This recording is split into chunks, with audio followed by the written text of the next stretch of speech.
Welcome back, everyone, to another episode of Living with Audacity. I am your host, Aisha, and it is a pleasure to be back here with you today. I also just like to acknowledge that the weather has been getting better. Okay. If you know me, if you follow me, my second and third career is that of a meteorologist. I'm obsessed with the weather and I find myself talking about the weather all the time, but I realize that I'm connected to the weather, and when the weather is getting better, then I'm better. So the weather is getting better. It's no longer sweater weather. I don't even know why I got on that tangent, but I just want to acknowledge the fact that the weather is getting better, and really grateful that everyone is back here joining me today for another episode of Living with Audacity. So today's conversation is I was going to say it's another really good one, but I feel like I say that every episode because the facts are every episode is a good one. But this one I think is a good one. And the topic for today is, drumroll, the power of no. Full stop, full sentence. The power of no. So really today we're going to be unpacking this word because I know while it should be said with ease, the truth is a lot of people struggle with the word no for many reasons, whether because they are scared about people's reaction when they say no, whether they find themselves as people pleasers, whether they are uncomfortable with what the reaction is going to be when it comes to saying no. The power of no holds great significance when we talk about living with audacity. Again, to go back to what it means to live with audacity, it doesn't mean that we are, have everything figured out, or that we are fully linear. If anything, what happens in life, the things that we learn about ourselves is actually what happens outside of that beautiful picture. But the power of no holds significance because, again, when we're living with audacity, when we're here to show up boldly and authentically and unapologetically, it requires us to establish very strong boundaries. And boundaries come from the word no. So today we're going to be unpacking a few topics related to this. So number one, why saying no is so hard. So I really want to talk about why do people struggle to say the word no? I will be honest, I at this point love the word no so much so that when my children ask me something, I automatically say no, just for shits and giggles. But I'm really comfortable with the word no. Haven't always been, but I'm definitely comfortable with the word now. I also want us to really start to understand the word no is an act of self-love. It is not about hurting people's feelings, and we're going to unpack that. We're going to talk about setting boundaries without guilt, right? Because again, no means that we are protecting our peace, we're protecting our boundaries, but we need to be doing it in a way where we don't feel guilty, because when we feel guilty, what happens is we find ourselves saying yes 10 times over beyond the one time that we said no. I also want to talk about getting over kind of the ripple effect of saying no. And this is really connected to the conditions by which people experience us. I say that to say, if we are someone who always says yes, we're fatigued by always saying yes, and we now find ourselves in a position where we need to empower ourselves by saying no, you better believe that there's a ripple effect for those who are used to us saying no or saying yes all the time. And I also want us to, again, just get comfortable, affirmations and a mindset shift around what no really means. So there's a few things I'm going to be covering today. Hopefully you find gems in what I'm sharing. As I said, maybe some of the things that I'm sharing with you, you take. Some of them might not be relevant. Some of these things are things that you're already actively, doing, which is incredible. But I always hope at the end of these episodes of this podcast that you just leave with a deeper awareness, a deeper desire to stay committed to yourself, that you are focused on living boldly, that you're focused on making sure that you're preserving your peace, that you're making sure that you are putting yourself first, which is not something that we're often conditioned to do. We're often conditioned to be selfless, to make ourselves available, to say yes. And today I'm going to disrupt a little bit that status quo and really help us get comfortable with the power of no, again, as an act of self-love and as a way of living with audacity. So one of the first things around no is getting comfortable with the word. Like, why are we uncomfortable with the word no? One is because we don't want to disappoint people. We don't want people to be angry with us. We want to demonstrate that we do care and support and love people when they're seeking things from us. Some of us might also have these people pleasing tendencies where our inner thought is like, I really don't want to do this, but that hovers more than, or that worries us more than if we're actually, it's the opposite. What I meant to say is that people being angry with us means more to us than us protecting our peace, right? So we also need to think about things like fear of rejection or missing out. That's a big one. FOMO, right? If we say no, what are we missing? Here's the thing. If our body, our mind, our soul is telling us no, there's a reason why. It means that we've reached a point where we're maybe burnt out. It's reached a point maybe we've said no because it really isn't something that we want to do or is in alignment with ourselves, or that we're going to be around people that we actually don't want to be around, or we're going to find ourselves in a situation that we don't want to be. No is a full sentence. Like when you say no, I mean, obviously, depending on the word or the way that you say no. So if someone says something, you're like, no, I mean, you may have to offer a little bit of explanation because there's a little bit of attitude behind that. But if you say, no, thank you, thank you for the invite, but no thanks, that should be enough. But what happens when we say no, we see someone's reaction? What do we then do? We go through the whole list of like, okay, so the reason why I said no is because like I'm busy. I would otherwise be there for you, but blah, blah, blah, blah, like, and the list goes on.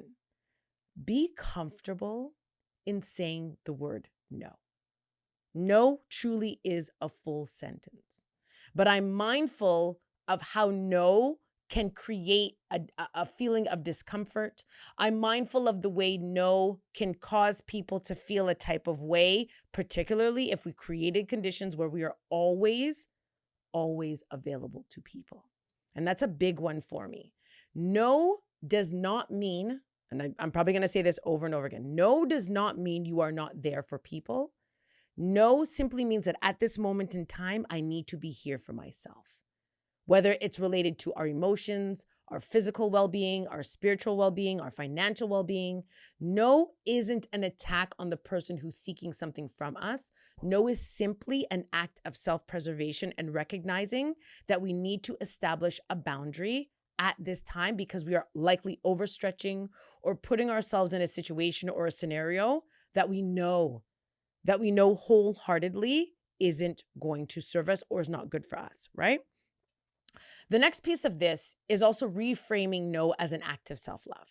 Now, as a certified health coach, when I started this business, and it still remains a fundamental piece of my coaching, is us understanding that self-care is the conduit to self-discovery, to self-awareness, to self-actualization. And when I talk about self-care, I'm talking, not the bubble baths and the massages and the chocolate cake. Like those are all cool things. Those are nice things to do. But when I talk about self-care, I'm talking about what we do with intention.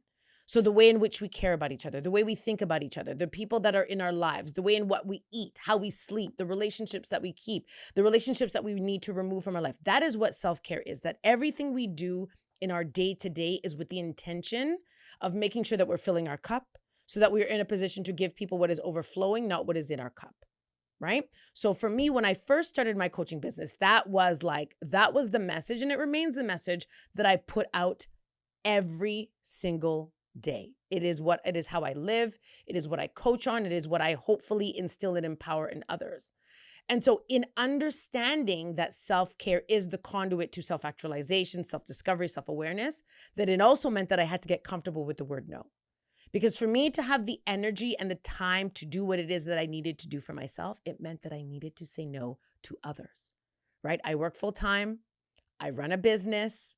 I'm a wife. I'm a mother of 3, right? My desire certainly is to be in all these places all the time. But the fact is I can't. In order for me to show up the way that I want to show up as a worker, as an entrepreneur, as a wife, as a mother, as a friend, as a sister, as a daughter, requires, listen to this, requires that I say no. Now, for a really long time, I was someone who made myself available all the time. And I think in one of the episodes I talked about being burnt out, and like burnt out in a serious way. I was pregnant with my 3rd child, going to school full time, going to working full time downtown. So I worked in Newmarket, went to school downtown, traveling home, 6-7 months pregnant at 11 o'clock at night because class finished. And I was like, oh, Aisha, I needed this. Yep, I was there. Aisha, can you do this? Yep, I was there. Aisha, could you help me with? Absolutely. Till burnt out kicked in.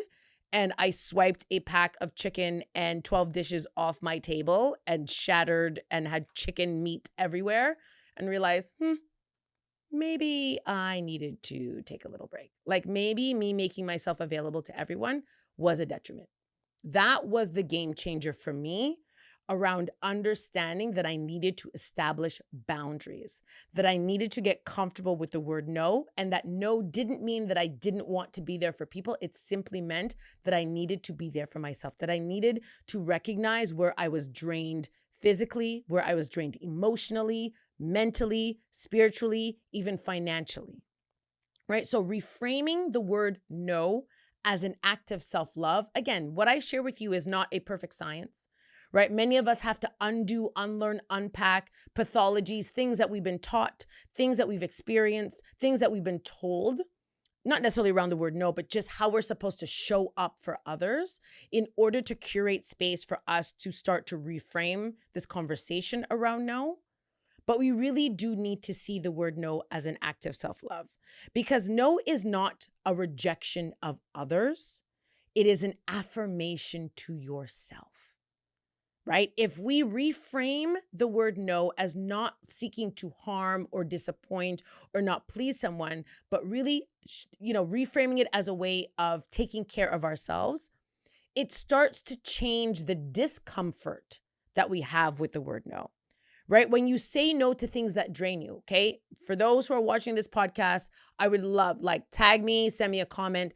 How many times in your life have you said yes to something, and as you're on your way to whatever it is you've said yes to, you're thinking to yourself, I wish I never said yes. I wish I didn't have to go here. I wish I didn't have to do this. And you had the option. You had the choice. Because let's also think about this. There are things in life that we have to do. Like I can't say no to paying my mortgage. I'd like to, because I'd like to save money, right? I can't say no to feeding my children, but I can say no to scenarios where I have a choice.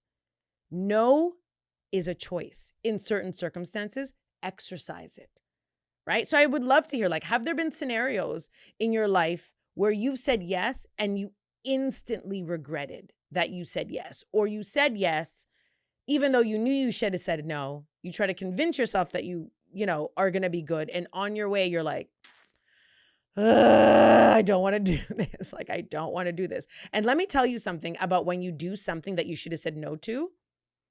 If you're doing a lot of introspective work, think about the way in which you're showing up. Are you disgruntled? Do you have an attitude? Are you aloof? Is the person on the other end experiencing your no? Because we're not very good at hiding. I'll tell you for myself, I'm not good at hiding when I have reached a place where I don't want to be someplace. I've reached a point in my life where I will say no straight up, whether it's family outings, whether it is events. I will say no comfortably. If someone receives it otherwise, that's kind of your problem, because I know when I do show up, I show up in a great way. But we need to start reframing the word no as an act of self-love and stop thinking of it as a way that we're creating disappointment, because we actually have no control over how people react, right? If the individual or if a scenario or a situation, but probably more people, if people know you, they know your heart, they know that you're integral, they know that you're a good person. If they're uncomfortable with you saying no, you may want to revisit that.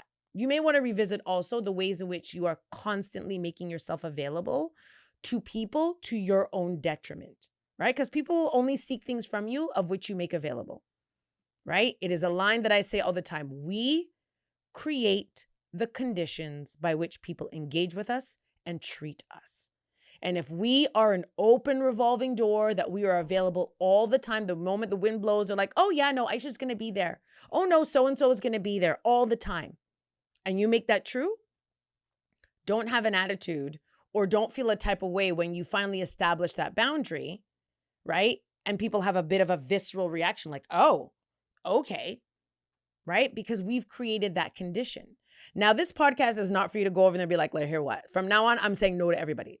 Listen, this is not about that. Don't have your spouse or your friend or your mother-in-law come and say, my so-and-so watched this podcast and you told them to say no and now they're saying no to everything. Don't tell them you saw this, okay? If you're out here doing the most. No. What I'm talking about is finding balance, okay? finding balance in your life where you are not overdoing, where you're not overstretching, where you're not putting yourself out to your own detriment, right? Living with audacity is also about establishing boundaries. It's about getting comfortable with protecting your beautiful island of which you're going to be curated.